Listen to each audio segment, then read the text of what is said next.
Hi, welcome to Learning Audio Visually. Today, we'll be learning about the concepts of surface culture and deep culture. Anthropologist Edward T. Hall once explained that culture is like an iceberg. If you ever encountered an iceberg at sea, you wouldn't be able to see most of it because most of its mass is below the waterline. You would only be able to see about 15 to 20% of it. The rest, you can't. Culture is like that. Surface culture is comprised by things you can perceive with your senses. Like, for example, foods, music, language, fashion, celebrations, among others. Deep culture, on the other hand, cannot be easily perceived. Instead, it needs to be interpreted. Among these hidden cultural elements and factors, we have beliefs, social norms, perception of time, personal space, attitudes towards authority, and many others.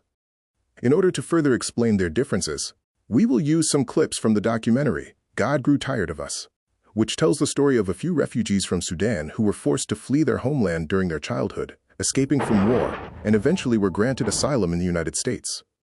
In their journey, they had to face several surface culture differences, especially in terms of material culture objects, such as: do people go to the river with containers to draw water for themselves?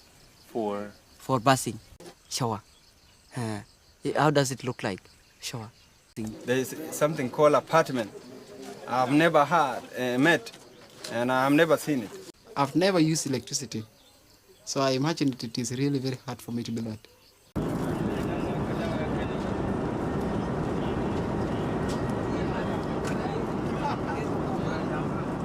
The food we got in the flame was not really good as what we used to be eaten in, let's say, Kakuba.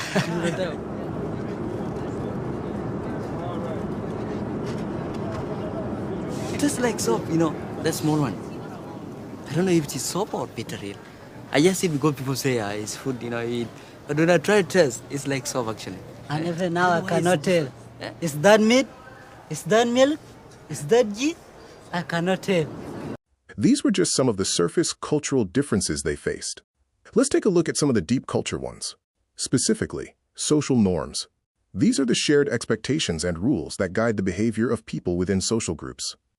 For example, we do not throw things away through the window. We put here, you press this, push, it goes down, right. Merchants in Daniel and Panther's neighborhood have filed complaints with the local police in Pittsburgh. They feel intimidated by the boys entering their stores in large numbers. So a meeting was called to advise the boys not to travel in groups. In the United States, people are not friendly. You can find somebody walking in the street by himself, don't even talk, You cannot go to the house of somebody whom you don't know, though you are all Americans. You call the police, why this guy come to my house and I don't know him. But in Sudan, they can ask you, have you got lost? Are you new to this place? They can ask you. You say, I'm new to this place, they can show you where you are. You can even talk with them. It is important we ask them, how do people work in this area?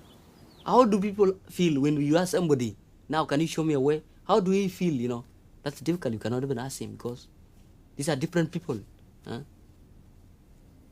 That's really difficult, I don't know.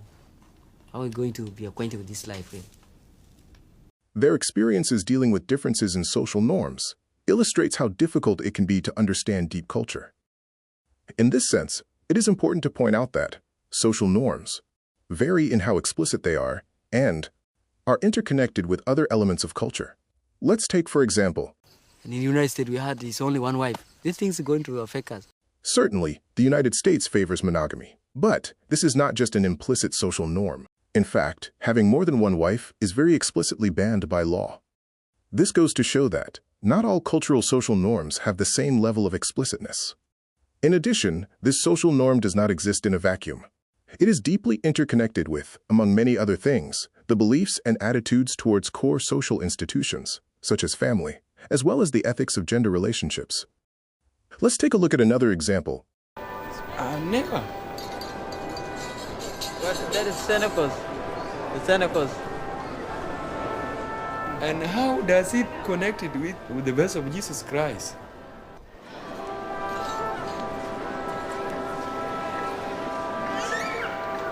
Is Santa also in the Bible? What is Santa mean? And why do you set up this a Christmas tree? Just a bit beautiful, but what is the meaning? This is what we are asking to any American to tell us. What's the meaning of this? Is it in the Bible? I think many of us have so many questions to ask, but I think we have few people to answer them.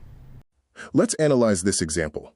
Among the many things that seemed to puzzle them was the behavior they saw of children sitting on Santa Claus's lap. They can perceive that this behavior, along with decorations such as Christmas trees, are all associated with the way Americans celebrate Christmas. But they struggle with understanding the meaning behind it all, because it's in the realm of deep culture. Thus, as it has been explained before, this cannot be seen, heard, nor touched. It needs to be interpreted instead.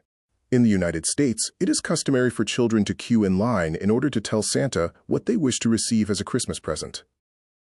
This is an implicit social norm that children and parents were likely following, but the Sudanese refugees were perhaps not able to grasp it, probably because such norm was not written anywhere.